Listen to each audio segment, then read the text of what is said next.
Hello everyone, welcome back to my channel, that is Science Unlocked, and here we are with our last part of the chapter, that is the wind, storm and cyclone from class 7 science NCERT textbook. Now over here we are going to move into the main disasters of the chapter's name, that is cyclone, and about further kinds of these storms that we will going to learn about. The first thing that we are looking into is the concept related with cyclones. Now cyclones are actually the kind of structure which are generated because of a large air mass and because of the rotatory movement, because of difference in the pressure. Over here what we will going to find out that whenever water is heated, the clouds are formed because of the water vapor formation, and ultimately that water vapor will going to turn itself into clouds. Now when these clouds rise higher and higher, there is a cavity which is created on the bottom from where the water has been moving up or has been rising up. Automatically, to cover that void, the air from the side area or the nearby region will going to move towards that region. That means the cooler air will going to move towards the region from where the void was created. Ultimately this thing will going to keep on doing or keep on happening altogether in a cyclic manner. Ultimately this will create the final structure that we call as cyclone. Now cyclone is, in a simple term, a sort of storm which is created because of the clouds and uneven heating within a small range of area. That means over here the movement of clouds and the movement of hotter air and cooler air will going to take place in a very small area, resulting into its impact at a higher scale. Now, the kinds of cyclones are dependent on the wind speed, the direction, temperature, and humidity. So, these are the direct topic, direct content that we have been learning in this particular chapter throughout. And these cyclones are generally called with different names, or they are being encountered with different names because of their difference in region. For example, if we talk about USA, it is called as hurricane. If we talk about Japan and Philippines, it is called as typhoon. But altogether the structure, the functionality, formation are almost the same. Next aspect that we have is the structure of a cyclone, which consists of three major aspects. That is the eye of the cyclone, which is the lowest area and the central part of the cyclone, which will going to have approximately the diameter of approximation, that is 10 to 100 kilometers. Next we have is the eye wall, which is the nearby section of the eye rising high in the vertical direction, and over here we will going to find out that there will going to be dense clouds and the wind speed will going to be maximum, and this is the main region which causes the maximum destruction. Last but not the least is the part which is the spiral movement of clouds all over, which leads to its overall movement and heavy rains. So this is about the structure of cyclone that we should be aware about as per our current scenarios. The next aspect is related with the destruction of cyclones, means what exactly is the destruction that we will going to observe in case of occurrence of a cyclone. So they have multiple factors because these are the kind of storms that are observed on coastal regions.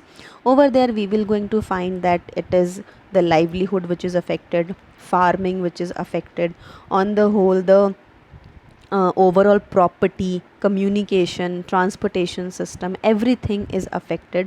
Sometimes it leads to flooding situation, it leads to damage to the soil in terms of loss of soil fertility. So altogether we can say that one disaster is impacting the life of multiple humans as well as plants and the soil of that particular region. Next thing that we have is about tornadoes. Now these are actually funnel shaped structures which are made up of dirt, and they have a direct connection with the sky region from where it is originating along with the point on the ground. Now the diameter that we will going to observe with these kind of structures is approximately few meters to 1 or 2 kilometers. Now what we will going to find out that the higher the amount of dust it will going to have in it, the higher will be its rotation and the higher will be its impact altogether. Whenever we talk about the destruction caused by tornadoes, they are going to be very high in terms of speed, which can be approximately 300 kilometers per hour. On the other hand, we will going to find out that they can form within the cyclones as well, which make them more and more dangerous. Next aspect that we have here is with reference to a device which is called as anemometer. Now this particular device is a very simple device which talks about the measurement of wind speed. Means because of its rotation we will be able to find out that how exactly the wind speed is, whether it is less or low or high. Over here we have these we have these cup like structures which can be 4, which can be 3, which can be 5, depending on how you are making it. The ideal formation includes 4 cups like this, which will going to have a common base in between, and its movement will going to tell us that what is the direction of wind and what is the speed of the wind. Next we have the safety precautions which we need to take up in case of these calamities like cyclones, tornadoes, hurricanes and all. Over here the very basic thing is that if you are residing in an area where these kind of events are very common, then you need to be careful in terms of being in touch with the information being broadcasted by the government and the meteorological department.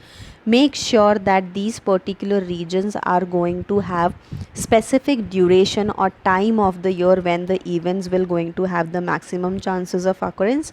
So automatically we need to be careful during those times. If we find ourselves with the condition where the meteorological department is giving the warning that it can take place, we should move to the higher regions where the impact can be less, at least in terms of the life and property, and all those things are secondary. The materialistic things are secondary. So over here at least the priority will be the life of people. There should be certain ways which can be established so to have a direct contact and communication with the government in the form of different ways, over where the different kind and categories of the people involved in that region should be taken care of and should be covered altogether so that nobody is left out. Now in case you are unaware and it happens suddenly, you can take some basic in home precautions that you can think of, and over here you will be able to keep yourself safe. And in these regions we have to be careful with reference to learning the ideas or learning the techniques which we can use in case of problem or in case of the critical situation. So the people, those who are living in such kind of areas, should be given a basic training about the ways with which they can save themselves. Over here there are some additional factors as per the now or you can say the future or present, as per the present scenarios that we have the availability of mobile phones with us. So we should be careful about the existence of the emergency numbers over here. We should be making sure that we will be avoiding any of the movement in the region where it can hit the structure, it can get impacted with the storm, that we can get stuck over there. Make sure that we will going to remain in the safe location, be away from the machinery, because machinery can break off very easily, resulting into the damage to life. On the other hand, make sure with reference to safety from the electrical appliances, that is very important. Last but not the least is the cooperation among all the individuals. So with this we are done with the chapter and we are done with today's module as well. Now in the next session I will come up with a new topic, a new way out. So till then, keep learning and stay safe. Take care.